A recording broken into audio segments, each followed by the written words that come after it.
If I say the words protein powder or protein shakes, what images does that conjure up for you? Chances are you picture brightly coloured, highly flavoured drinks that are usually promoted by a young, happy, smiling gym goer who's always under the age of 30. What you probably don't think of are older adults or those over the age of 65.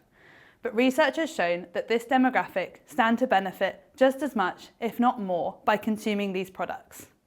We know that adequate protein intake can reduce frailty progression and muscle loss. This means that getting enough protein reduces your risk of bone loss, falls, fractures, hospitalisation, and even death. So if we know all these factors, why aren't older adults consuming enough protein? Well, there are a few factors at play. The first is that older adults have established dietary patterns of 60, 70, or 80 years. So asking them to consume a new food, such as a protein powder, is often met with fear and distrust, a term called food neophobia. Couple this with the fact that most of these products don't taste great. Younger adults are willing to consume a less than ideal product for a perceived health benefit, but we know with older adults this isn't the case. Many older adults feel that they've earned a treat in their later years and deserve to enjoy life and enjoy their food in their retired status. Finally, whilst there are a range of products on the market, most of these contain whey protein, which is derived from milk.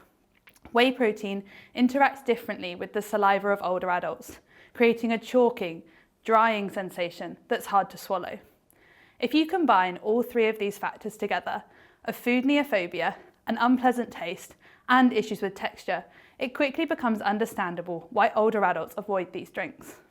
My research aims to improve whey protein and design a drink with the older adult in mind that will be regularly consumed and ultimately improve their health. How are we doing this? I'll be doing this in 3 key ways.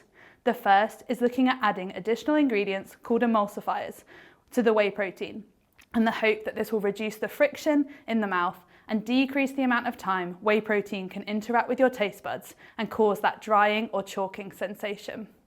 The second is to take a deep dive into the food chemistry and look at the structural changes of whey protein, comparing younger and older adult saliva and looking at how this changes with age and the impact this has on your textural perception.